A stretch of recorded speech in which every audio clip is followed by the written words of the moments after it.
हमारे चारों ओर की दुनिया लगातार बदल रही है, पर क्या हमने कभी सोचा है कि ये होता कैसे है? आज हम सब मिलकर रासायनिक अभिक्रियाओं की इसी रहस्यमयी दुनिया की छानबीन करेंगे। उस छुपे हुए कोड को डिकोड करने की कोशिश करेंगे जो इन सारे बदलावों के पीछे है। तो चलिए शुरू करते हैं इस केमिकल मिस्ट्री को सुलझाना। जरा सोचिए, दूध का फटना, लोहे पर जंग लगना या फिर खाने का पकना, ये सब रोज की बातें हैं, है ना? लेकिन इन सब में एक बात कॉमन है। ये सभी केमिकल रिएक्शंस के उदाहरण हैं जहां कोई चीज पूरी तरह से किसी नई चीज में बदल जाती है। लेकिन पता कैसे चलता है? हम कैसे कह सकते हैं कि हां, एक केमिकल रिएक्शन हुआ है? तो चलिए पहले सुराग पर नजर डालते हैं। जब मैग्नीशियम के एक चमकदार चांदी जैसे रिबन को जलाया जाता है तो वो एक चकाचौंध कर देने वाली सफेद रोशनी के साथ जलता है, और जलने के बाद वो मेटल का रिबन गायब और उसकी जगह मिलता है एक सफेद पाउडर। वाह, क्या कमाल का बदलाव है ना? एक सॉलिड मेटल पूरी तरह से एक नए पाउडर में बदल गया। तो किसी भी अच्छे जासूस की तरह हमें भी सबूत चाहिए, कुछ पक्के सुराग चाहिए, ये साबित करने के लिए कि हां, वाकई में एक केमिकल रिएक्शन हुआ है। अंदाजा लगाने से काम नहीं चलेगा। हमें चाहिए कुछ साफ साफ संकेत जो बताएं कि एक रासायनिक बदलाव हुआ है। अब जरा इस एक्सपेरिमेंट को देखिए। यहां हमें एक नहीं बल्कि दो बड़े सुराग मिल रहे हैं। जब हम जिंक के दानों को सल्फ्यूरिक एसिड में डालते हैं तो फौरन दो चीजें होती हैं। एक तो ये कि गैस के बबल्स निकलने लगते हैं, और दूसरा, अगर फ्लास्क को छुआ जाए तो वो गर्म हो चुका होता है। तो गैस का निकलना और टेम्परेचर में बदलाव, ये दोनों पक्के सबूत हैं। तो चलिए अपनी केमिकल जासूस की डायरी में इन 4 मुख्य सुरागों को नोट कर लेते हैं। पहला, चेंज इन स्टेट, मतलब किसी चीज का सॉलिड से पाउडर बन जाना। दूसरा, चेंज इन कलर। तीसरा, गैस का निकलना, जो हमने अभी अभी देखा। और चौथा, टेम्परेचर में बदलाव, फिर चाहे वो गर्म हो या ठंडा। अगर इनमें से कोई भी संकेत दिखे तो समझ जाइए कि वहां जरूर कोई केमिकल रिएक्शन हो रहा है। तो अब जब हमें पता चल गया है कि रिएक्शन हुआ है, तो अगला कदम क्या है? उसे रिकॉर्ड करना। केमिस्ट्स इसके लिए एक खास भाषा का इस्तेमाल करते हैं, एक कोड जिसे रासायनिक समीकरण यानी केमिकल इक्वेशन कहते हैं। इसे एक तरह के रेसिपी ही समझ लीजिए, जो बताती है कि क्या क्या मिलाया और आखिर में बना क्या। इस भाषा के बस 2 ही मेन शब्द हैं, रिएक्टेंट्स और प्रोडक्ट्स, यानी अभिकारक और उत्पाद। रिएक्टेंट्स यानी वो चीजें जो रिएक्शन में हिस्सा लेती हैं, जैसे हमारे मैग्नीशियम वाले केस में मैग्नीशियम और हवा की ऑक्सीजन। और प्रोडक्ट्स यानी वो नई चीज जो रिएक्शन के बाद बनती है, जैसे वो सफेद पाउडर, मैग्नीशियम ऑक्साइड। अब आता है गोल्डन रूल, एक ऐसा नियम जिसे कभी तोड़ा नहीं जा सकता, द्रव्यमान संरक्षण का नियम। इसका सीधा सा मतलब है, एटम्स ना तो कहीं से पैदा होते हैं, ना ही गायब हो जाते हैं। वो तो बस रीअरेंज होते हैं, नए पार्टनर्स के साथ जुड़कर नए मॉलिक्यूल्स बनाते हैं। तो इसका मतलब हुआ कि रिएक्टेंट्स का टोटल मास हमेशा प्रोडक्ट्स के टोटल मास के बराबर होना ही चाहिए, हिसाब एकदम बराबर। तो जब कोई रिएक्शन पहली बार लिखा जाता है तो वो अक्सर कुछ ऐसा दिखता है। इसे कहते हैं स्केलेटल इक्वेशन। यहां अगर एटम्स की गिनती करें तो देखिए, लेफ्ट साइड में आयरन का सिर्फ 1 एटम है, लेकिन राइट साइड में 3।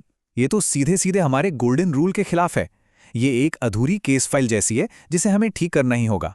और इसे ठीक करने का जो तरीका है उसे कहते हैं हिट एंड ट्रायल मेथड। अब नाम से ऐसा लगता है कि ये तुक्का लगाने जैसा है, पर ऐसा बिल्कुल नहीं है। ये एक बहुत ही सिस्टमैटिक तरीका है। सबसे पहले हम हर फॉर्मूले के चारों ओर एक बॉक्स बना लेते हैं। इसका मतलब है कि हम फॉर्मूले के अंदर कुछ नहीं बदल सकते। फिर हम दोनों तरफ हर एलिमेंट के एटम्स की गिनती करते हैं। शुरुआत हमेशा उस कंपाउंड से करते हैं जिसमें सबसे ज्यादा एटम्स हों, और फिर एक एक करके बाकी एलिमेंट्स को बैलेंस करते जाते हैं जब तक कि सब कुछ बराबर ना हो जाए। और ये देखिए नतीजा। इस टेबल को ध्यान से देखिए।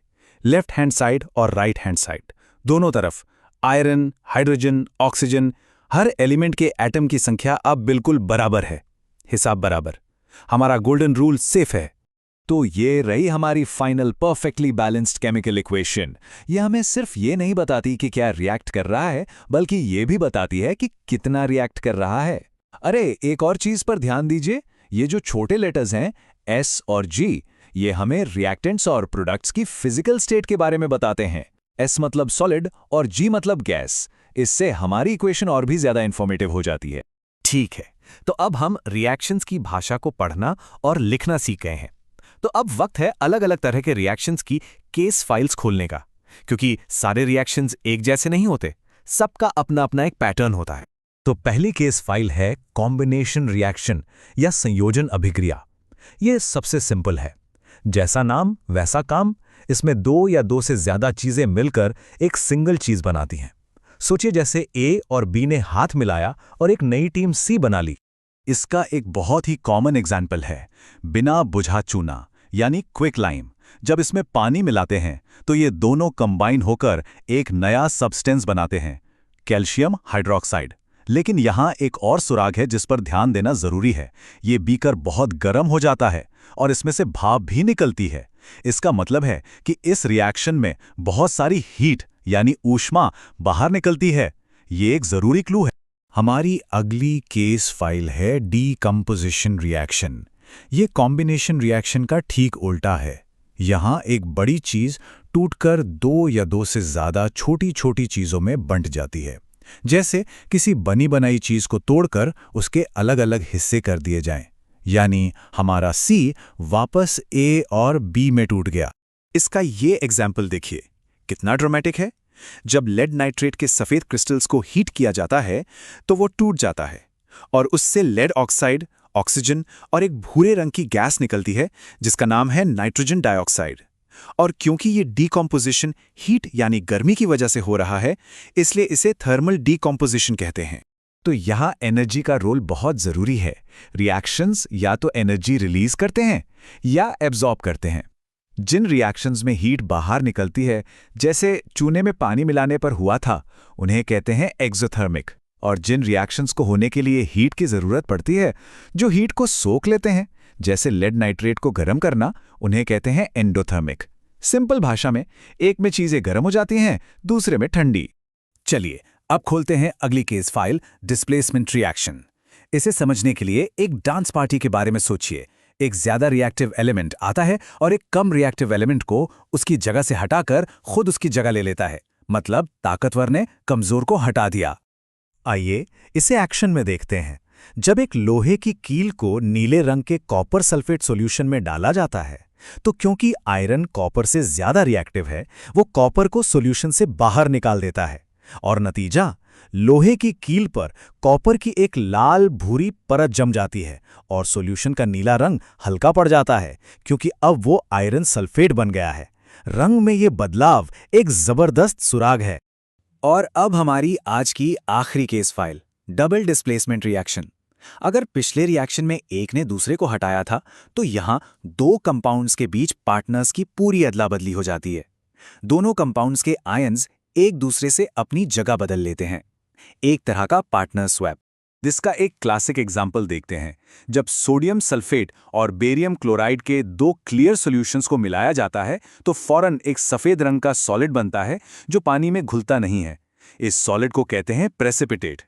हुआ ये कि बेरियम और सोडियम ने अपने पार्टनर्स बदल लिए और बेरियम सल्फेट बन गया जो कि एक प्रेसिपिटेट है। तो अब हम केमिकल रिएक्शंस की सीक्रेट लैंग्वेज और उनके मेन पैटर्न्स को समझने लगे हैं। पर याद रखिए, ये सब सिर्फ लैब में नहीं होता।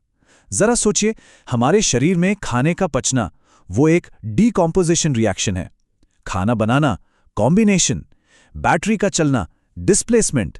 ये केमिकल कोड हमारे चारों तरफ हर पल लिखा जा रहा है।